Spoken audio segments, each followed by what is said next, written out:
If you could say one thing to Ben Simmons right now for showing up. Hey guys, what's going on? Make sure you like and subscribe and share the video. Let us know in the comments if Ben Simmons is tripping or he's straight. Let us know which teams or what people to talk about and hone in on next video in the comments below. Peace. Perfect. Just like, what are you doing? Like, what are you doing? Like, what's the goal here? You say you want out, and then you don't show up to the first part of training camp, and Joel's like, yeah, who the fuck needs Ben Simmons? And then you show up, and you didn't tell anybody you were gonna show up. Yeah. So it's like, what the fuck? What's your game plan? Like, I mean, I don't know. It's definitely like a more selfish move. If you ask me. Yeah. It's more like just about him. When it comes to Ben Simmons, I feel like we're finally getting to meet, this guy that everybody at LSU kind of saw. Yeah. This drama queen that just likes For to, sure. do whatever he wants to do. And I just feel like, maybe what would be best for him is to just, I don't know, maybe just like fall in love with your game. Fall in love with basketball again. Like go to a place where it's like you don't have to like play with this team with this many eyes on you. Like go to like anywhere else, man. You don't have to go to a contender. Go to the Spurs. Go to the Spurs. They'll get you right, man. I mean, you don't. I'm telling you, not only you probably won't even have to shoot if you play for the Spurs. Like, honestly, man. Like just go to the Spurs. Go to somebody. Go to anybody else. Dude, you just need the Bulls. You need a different staff, but it's just like I don't think he's built for the city. He's not built for Philly. He's not built for Joel Embiid. He's not built for all the criticism, all the people saying Ben is this, Ben is that. All the fuck Ben Simmons chants, like he's not built for it. No, you gotta be built to be like one of these type of players. Yeah. You know what I mean? Like in a city like Philly, yes, man. I mean, like I don't know. You just really gotta understand, like you're not playing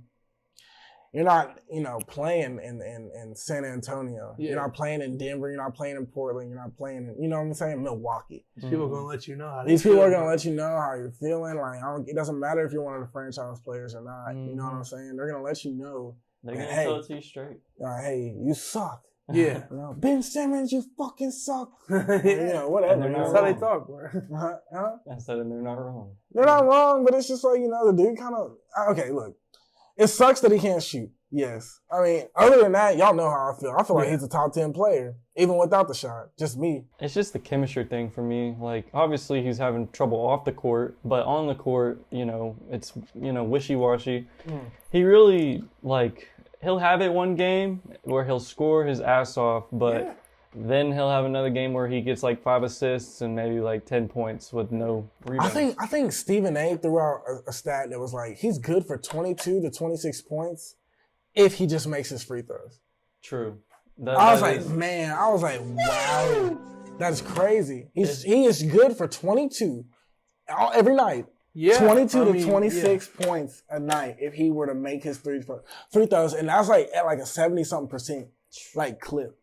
I was like, man. I was like, are you kidding me? So you're saying you can have 30 tops every night? Oh, man. I don't know. I mean, they're going to put him on the line because he can't shoot. That's the thing, man. That's the thing. Maybe he's coming back this season whenever it starts and just has a good free throw shot now. Maybe that's what he doesn't want to show everyone that he has a free throw. I have a free throw. I don't have a jump shot, but I have a free throw. You know what I mean? But so they won't try to foul him like they did, every other person that they would hack a Shaq. But they definitely, I think what he really does need is that mid-range. Then he'll be set. He doesn't even really need free throws. If he can make 1 out of 2 every time, that would be at least 20 points a game.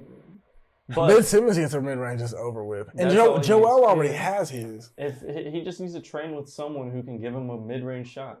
If Joel could distribute the ball not distribute the ball like Bam or like Giannis. That's what I was going to say. More like Giannis, but you know how Giannis can Giannis is he'll get on the block on one side of the goal and just one hand just he get to the other. Yeah. And it's just I don't know. You got all that attention on Joel, and then you just pass it to the other side of the goal, top of the key or something. Ben Simmons catches it, starts drive. He drives all the attention. Man, it's just it's great, but it's just I feel like without Ben Simmons being that threat from deep, it's just it puts the defense in a safer place. Yeah, and it makes it harder on everybody. Go ahead. I was just gonna add on what you were saying about Giannis. Remember that time that he heaved the ball across the court and hit Harden in the face? That whole Giannis versus Harden thing was almost crazy. Because I remember Giannis was talking shit, and then Harden talked some shit back and was like, these niggas can't mess with me. None of them niggas can mess with me. You know what I'm saying? Yeah. And it's That just was a like, wild time, bro. that was a wild time. And like, just to think that Giannis really got the last laugh and beat James Harden like in the Would have been playoffs. so cool. If it And was went on to win the NBA championship before Harden. It's all Man. good. It would have been great if it was the conference finals though, because I wanted to see them get to the next round. Well, I mean, that was the conference, wasn't it? No, it was the same.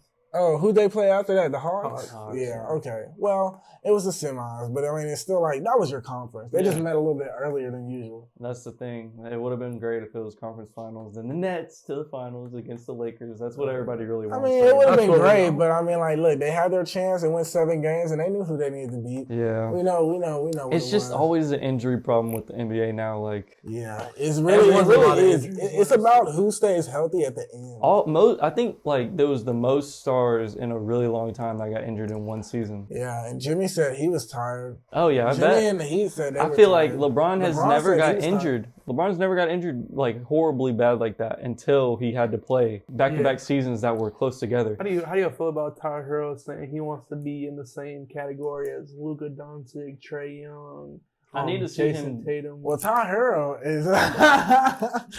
Real quick, I need to see him do more. I want to see him drop some triple doubles so that he can get in that conversation.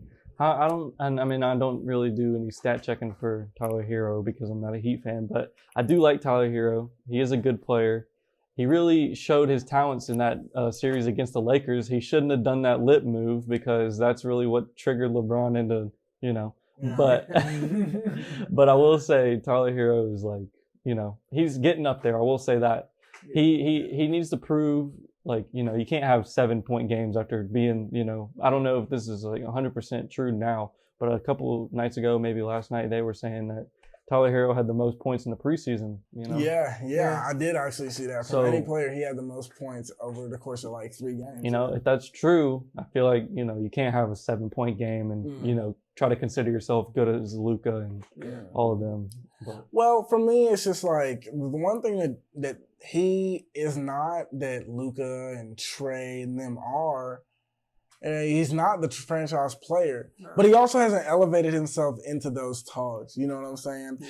I will chalk it up to him just, not really being in the best shape to really go at it full head of steam last year. yeah. But now he's got the team. He's got players that translate to his game, and Victor Oladipo and Kyle Lowry. You know what I'm saying? Some good guys that are, just spot up shooters on top of the fact they attack you off the dribble. That's his type of game as well. So I feel like if he can learn from vets like that, and PJ Tucker. yeah. Well, if he can learn, if he can learn from vets like those, even PJ Tucker, yeah, and like be around Jimmy, it can translate to something good. A lot of people get spoiled. They see Luka and Trey just light it up as soon as they come into the league. You know what I'm saying? John Morant.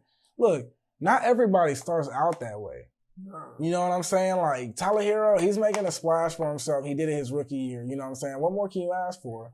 It's not, he doesn't need to jump the gun. Just keep progressing. And like, it doesn't have to be this year. It doesn't have to be next year. But like, you know what I'm saying? 2-3 years from now, you're going to be up there with them.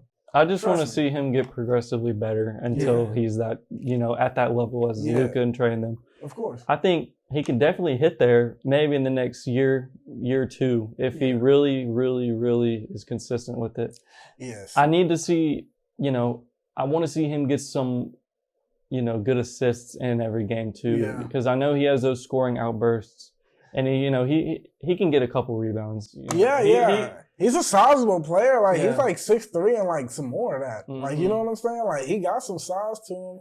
What I want to see from him is maybe a little bit more muscle added on. True. And like, try to attack the basket hella.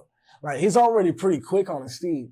So it's just like, to me, if he could get like a real like aggressive slash going to the cup, put a dunk in your bag, and it's just like, I don't know if the guy, he's just, he's got a lot of finesse to him, and I would like to see the smarts kind of translate into that. Yeah. And he's got that clutch gene, you know what I'm saying? I just hope, I don't know if the guy really has a bag to be that ISO player. Like, all right, everybody clear out space for him. You know what I'm saying? I think he gets clamped up a couple times. You know? Yeah, man. Same, honestly, same with Duncan Robinson. I think he could work on some things too.